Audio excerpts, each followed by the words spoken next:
Hello, good people. Welcome back to Cow Daily. Today we're going to be talking about. Um, it's a hard one for me actually to talk about this today because I've been waiting and I've been waiting and I've been waiting for these people to be asked about this. And the reason that I've been waiting for it is because you would just think journalists would ask people about things that they've done, which are, shall we say, problematic. But it's just not come. And it's gutting because I'm big fans of these people too. Um, and so that makes this really rather a hard one for us. So that's why I've decided to do it, to be honest, because I don't think things should always be easy. And also, if I was to take ownership of some of it, I think it's been a bit of a blind spot for us. And you'll see why as this goes on. So I need to sort of interrogate my own bullshit with it as well. Because you can't just be going around pointing the finger and going, you've done this, you've done that, if you don't look at yourself, can you? So that's what we're doing. Today I'm going to be talking about Paddy Pimblett and Molly McCann. Some of you may not know who that is. They're very inspirational people. The martial artists and the fight in the UFC, the Ultimate Fighting Championship. Now, some people don't know this about us because I don't really talk about it too much, but I'm bang into the martial arts and like watching it basically. I mean, like my partner, she used to run a kickboxing gym. I've got friends who run gyms a gym in Newcastle called Newcastle Fighters. Check them out. Actually, they do absolutely fantastic work in the community as well. They've run female-only sessions, self-defense sessions at the Newcastle Mosque. And I've just got all the respect and time in the world for them. So check out Newcastle Fighters, little plug. And I had all the time in the world for Paddy Pimblett and Molly McCann. And I didn't think it would drag on this long. And I thought they might actually speak about these things and clarify these things. And they haven't. And what's triggered this off was, and I'm not going to like play the clips from what happened last night, which was Paddy Pimblett released a podcast on his own channel with Dana White, who runs the UFC, who's just like a proper Trump capitalist fucking cunt. Sorry, bleep that out. It's 2 minutes in. Beep, beep. He pays fighters far less than what they're worth. And Paddy Pimblett himself was complaining about the contract that he was on when he first signed. But that's all changed now that he's some kind of big phenomenon and he's on a big deal, which is like, I'm not against people earning money. Absolutely. And I think given some of the things that he's done in the world, he deserves all the money that he gets. So that's the preamble. The detail will come soon. But as usual, if you would like to support our work, please go to patreon.com/cowdaily. That's patreon.com/cowdaily. I've been blown away in the last 24 hours. Like so many of you have stepped up and are supporting and yeah, you just every time a new parent comes in, it just makes me heart sing a little. It just feels like we can do this. We obviously need more people to sign up, but it's going in the right direction, and for it to be financially viable for me to keep doing this. Patreon is the way. Obviously, in the future, we'll hope to grow the channel, and obviously, revenue and whatever will come in that way via the YouTube channel. But that's not the case at the minute. We're not monetized at the moment. So, yeah, Patreons are keeping me going, and I cannot thank you enough. So, I've worked out a way to try and get you all on the screen at once. One's a ticker there, and one is a banner. I just picked all those names are just so valuable. And there's new people in the last 24 hours: Carl Hampton, Neil Fish, Karen W., Big Bob Grady, Ali Keefe, Petter Howell, Len Milligan, Richard Plater. Thanks so much, man. And thanks so much to absolutely everybody else that's on the screen. But if I was to read these all out at this point, we'd be on all day. I wanted to keep it like kind of short and sweet today, because as you know, yesterday I did an extra one, and obviously the topic that I was covering. So I'm just trying to like watch myself and not overwork and just keep it going through the weekend and have a proper rest. So as I say, like with all that in mind, this is a tough one for me. Like Paddy and Molly have done so much good for mental health They got the crowd at the UFC in London to chant "fuck the Tories." It was just brilliant, and I think we really do need people who are anti-establishment and in the public eye, but also are doing well financially as well. Because my version of like sort of socialism or sharing or whatever you want to call it is not about people being on the bones of their arse. I want everybody to thrive. That's the version of the world that I want to see. So there's no hate on this with me. And as I say, I'm not going to, if you want to know more about like the backstory between the feud between Paddy Pimblett and a journalist called Ariel Helwani, go to MMAfighting.com, but also Paddy Pimblett's own YouTube channel. Watch Paddy Pimblett and Dana White first. There's a clip there where they're just slating Ariel and bullying him. In the week that Paddy sets up a bullying foundation, which is an admirable thing to do, but it's a bit of a moral inconsistency that I don't like. The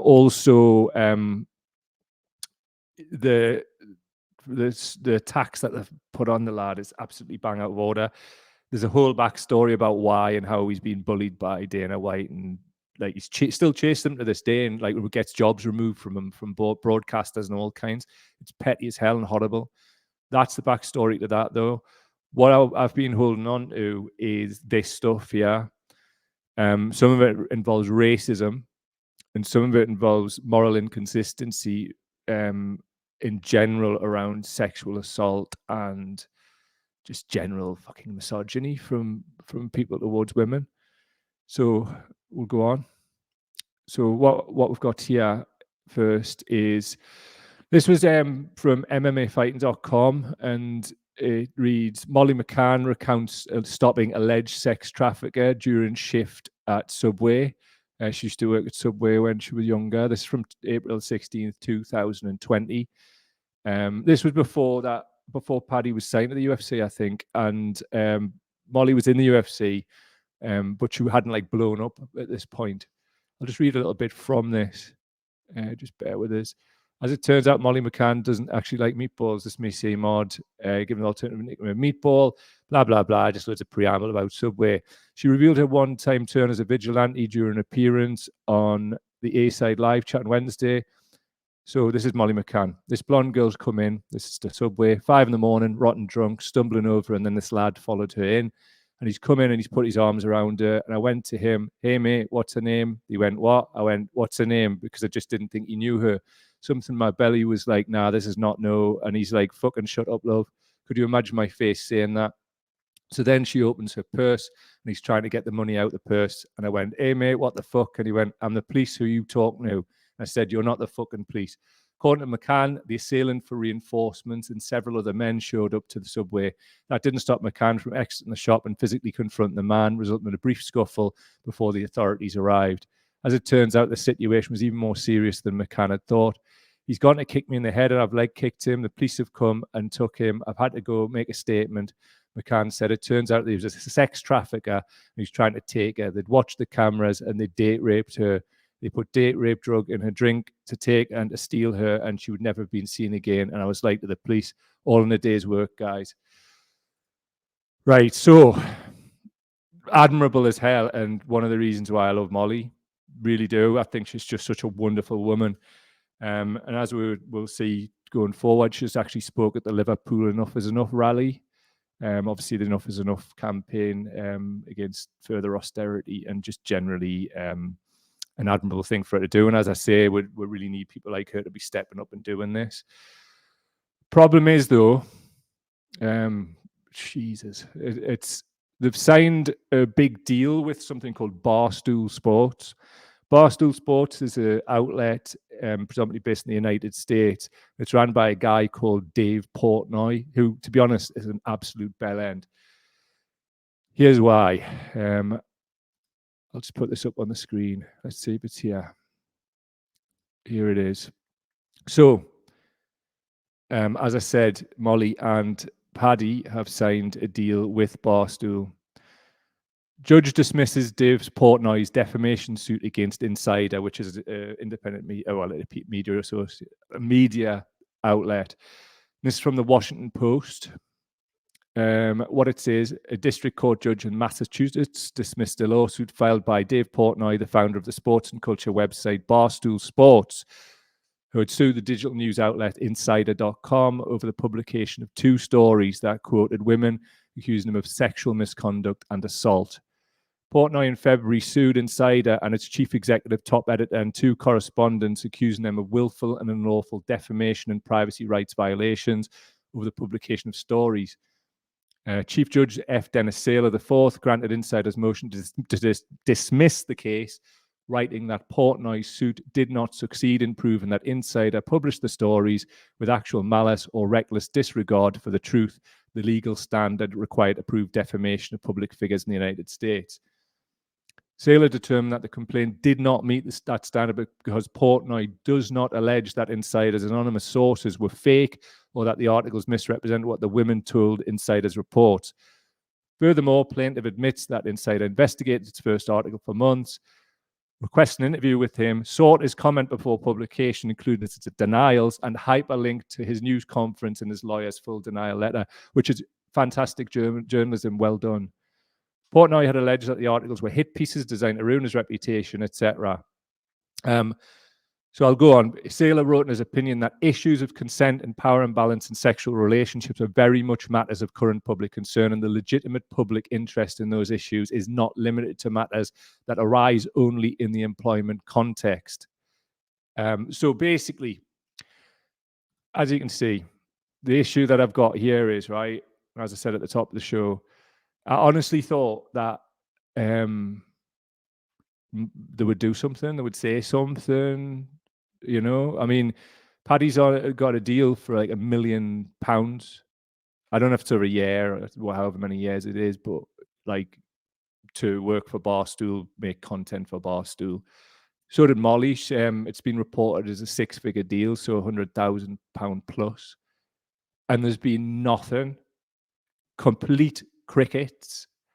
And I have like been swept up in the whole phenomenon that it has been their rise through the UFC in the last year, like anybody else. I think it's been a beautiful thing. But this, as well as the thing I'm going to go on to about Paddy as well, is just the elephant in the room with both of them. I'm just like, I just can't morally understand what the hell's going on, you know? So yeah, I have to talk about it, you know, I have to. And as I say, like this, what I'm about to talk about next, right, was pointed out to us when I actually posted about how proud I was of Paddy and Molly and all of that a few months ago. And somebody pointed these things out to us then, and I says, look, give them a chance. I'm sure they're good people and they'll clarify this too. And they just haven't. Nothing's been said. And the problem is, right, I think, and there's these type of things are covered in the Errol Helwani show, MMA Hour, last night, where he basically body bagged Paddy. Like, it was ridiculous. And Paddy's response today has been shocking, to be honest. Just complete denial. He's produced receipts and evidence. I mean, you can't like question it really unless you're a complete fanboy, which I'm not of anybody. And to be honest, if I can throw my Newcastle United season ticket in on moral grounds, I damn sure I can throw these away. See, that was my boyhood club, by the way. So, what has Paddy said in the past? Right. So, firstly, a bit of preamble. It was bad enough when this wasn't being covered, right? But the two of them are like appearing on something called Chicken Shop Date, which on YouTube, some of you might know what that is and seen it before. Something set up by Amelia de Moldenberg, who's on the right there in the image. As you can see, it's, I think probably because the Enough is Enough campaign crossover, it looks like Molly and Zara Sultana MP are mates. So this was posted today on Instagram. Zara's liked it. And she's put like heart emojis in there in the comments. Also, somebody's replied to those heart emojis called Dan H on Instagram. Hey Zara, just wondered if you're aware of and your thoughts on Paddy Pimlet's tweets, such as, this country is a fucking mess because of the government, lad. It's simple as that. Lots of immigrants have landed in this country and took over full areas. Some places don't even speak English, and you're telling me that's good for this country. That was from 2019, and also claimed in March this year that he hadn't said anything racist. Love your work. He's obviously addressing Zara here. Just wondered if this had been readdressed and I was unaware. I personally have looked and I can't see anywhere that they've actually well, not they, it's not Molly's fault, but she is knocking about with them, but where Paddy's even been asked this, and this is the problem with journalism online, right? If it's dependent on clicks and it's dependent on traffic being driven to the channel, then what that means is people are being paid, which is totally against journalistic ethics, to pay somebody that you are interviewing. And this was one of the points of Helwani last night. It was a Syracuse University journalism graduate. And what he said was, ask any journalism professor about what the ethics of what that means. Nobody should be getting paid for interviews. But the problem with the YouTube model is it relies on faces and beating the algorithm and whoever's trending and whatever. I mean, you could argue that this is what I'm doing. It's not, and I hope you would understand my morals and ability to confront this, and also confront this about myself. This was pointed out to me the other month. I already knew about it, and I think probably because I was deluded and swept up in the fervor around them, I just was like, let's just wait and see. I'm sure they'll come out and clarify this, and I'm sure somebody will ask them. Nobody has asked them that I'm aware of, other than people righteously in the comments like Dan H there on Instagram. And it's just not good, is it? It's not good enough. Journalism needs to be better than that. And also, Paddy needs to be better than that. Here's some of the things he said. So here's a tweet. He lost this account, actually. I don't know why. Maybe it was for things like this. It's the one I just read out there. It's just hard to read, man. It goes on, though. So this is a retweet. And this was somebody, I'm not even going to read out who it was, retweeting a Sky News article where an asylum seeker is talking about being made to stay in converted shipping containers. I mean, we all know about the issues there with immigration in the country, and the Tories, well, also Labour, and the way they're dealing with it. And this is what Paddy retweeted. How about fuck off back to your own country, you fucking dickhead. Come here, expect everything. When I see ex-army living on the street, don't like it, fuck off. That is just the tropes of the far right. I was going to pull up some National Front shit from the 1970s, but what's the point? We all know what this is. It's straight up fucking racism, and we've got to call it out, even with people we're like. I'm so fucking hurt doing this, man. I really believed in these people. And I said at the time, I think Molly will kick him up the arse and get his head on straight. Might have they done that privately? I'm not privy to that. I don't know them. But what I do know is nothing that I've seen has come out publicly.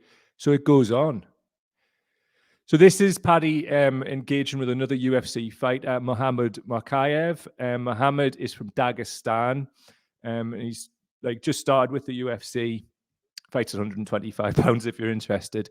And he fought, I think, in the Olympics in wrestling for Great Britain, because he came over when he was a young lad, and he's a British citizen. So this is what Paddy has to say about that. No, you wear that flag as a fraud. You're not from here, you idiot, and I'd out-wrestle you. It's that simple. Remember the name Tom Owen, don't you? Took you down triangle, you're in a tournament, you little map puncher. Muhammad says, you're racist. I represent this country. What are you going to do about it? I don't need to wrestle you. I know how you wrestle already. Paddy then responds, how am I racist? Haven't mentioned race once. Was you born here? Nope. Then you shouldn't represent this country. That simple. No, we both know what would happen. You get slammed on your back and start crying and blah, blah, fucking whatever. That is just fucking straight up racism, man. Muhammad is a fucking British citizen, just like anybody else. He's competed for the country. What the hell are you going on about? Now, I understand people do that whole online thing, and they don't want to get mugged off online, and they come out with some wild shit. I mean, God knows I get wild shit every day, but I've never come out and tried to mug somebody off on a racial level when I've like fought back for myself. Like, this is not okay, man. And this isn't over a blip or when he was young. Some of these are from 2019, man. He was well into his 20s at this point. And here's another thing, right? If you're going to be running about with this whole fuck the Tories, don't buy the Sun thing, you cannot be like going on like the Sun fucking front page. Like, it just doesn't work like that at all. You can't do this kind of shit, and you can't be given a pass out for fucking racism ever. It's fucking unacceptable, isn't it? As I said, I'm just like devastated that this is happening. I'm devastated that I'm doing this kind of show, but yeah, you fucking go. You can't just criticize the people you don't like, can you? There's more. So this is Louis Tyra who responded to that. That's what papers like The Sun want you to believe. It's not like that. The reason our areas are so impoverished is not because of immigrants. It's a tactic the government uses. It's because of underfunding, levels of employment and poverty. Paddy should fucking know this. I've seen him in interviews and he's talked about the managed decline that we've like put the documents up on this show in defense of the people of Liverpool. The managed decline that the Tories did in the 80s. There's fucking memos that show that that's the approach that they took. And you should know better that this isn't down to immigrants. This is down to the fucking Tories and the establishment. The reason that people in our working class communities are in the shit. And I just don't understand how on earth this hasn't been clarified or spoken about, both these things. You've got it's Dave Portnoy, who runs Barstool, doing all this wild shit, right? Lost his defamation case because there was no grounds for it. Molly said, fuck all, right? And she comes out and talks about all the things she talks about righteously, and she should. But the problem is, now she's adjacent to Zara Sultana, and I mean, it could tarnish her image going forward when the political right get on top of this. But to be fair, I think anybody associated with the Labour Party these days, after the Ford report, is tarnishing their fucking image anyway. So but hey, that's not for me to say, apparently. So that's when it slips into like our movement, innit? And our movement, like, and I've been criticised this week too. And what I did was I've set up a debate for Monday, waiting on clarification from one participant, and also I've asked for it to be directed at me as well. Now, this is how like normal adults should be going on. If you've done something wrong, own it. Like, give people time for self-reflection. But this is like well past that time, man. Well past it. So I wouldn't feel an integrity with myself talking about these things and just looking the other way. So whatever small contribution that we can make to it, that's what I'm doing. I want to force the bloody issue. And the thing that's made us do it today, as I say, well, there's many reasons, but it's just the way like Paddy himself has went on since he was held accountable properly by Errol Hilwani last night. Properly. He's just in full denial and going full on. Now, in mitigation, he's doing a weight cut at the minute, and that's never easy. So maybe it's just shit that's relating to that he doesn't need this week. But he called it on this week, sitting there with Dana White slagging Ariel off, who's been bullied a bit and dragged out of jobs and left and right. Because Dana White will ring the CEO of like ESPN, BT Sport, and try and get Ariel sacked. He wants to kick him out of the sport completely because he wouldn't toe the line and he does proper journalism. Now, like him or not, if you've heard of him or not, that's bad that like journalists are getting attacked. And if we're going to call ourselves journalists, you can't shirk, can you? Just like Khashoggi with Newcastle United, my boyhood club, just like that. We can't just sit off and say nothing about these things, and we can't have this bullshit in our movement either. Just take a few comments before I get off. Here we are. Dave Slaz. The Babby Pimlet has inked a multi-year 7-figure deal with US digital sports and lifestyle giant Barstool Sport. Indeed. 2 seconds, Ali Keefe. We'll get you up, mate. Silent is assent as far as I'm concerned. If there's an issue that you're aware of, yet fail to recognise it, even acknowledge it, you're complicit. Fully agree, mate. Also, like, as I say, like, I think we need to give people time for self-reflection, but it's been time. And as I said, like, interrogating myself, I think it was a blind spot because I love martial arts. I love the fact that figures in the public eye outside of politics are stepping up and speaking about like injustice in the world.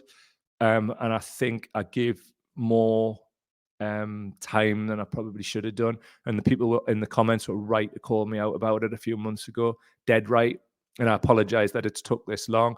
But I did hope that they would act in good faith. But given, as I say, Paddy's response to being called out on other things last night, I don't think it's in good faith, and I think I've maybe got him wrong as an individual, which is sad, but that's life. Sometimes you find out people aren't what you think they are, don't you? And I'd rather like be aware of what we're dealing with. B62 Boom One, the hate goblins are being used by the Tories to distract from their failure as a government, and they're too filled with bigotry to say it. Exactly.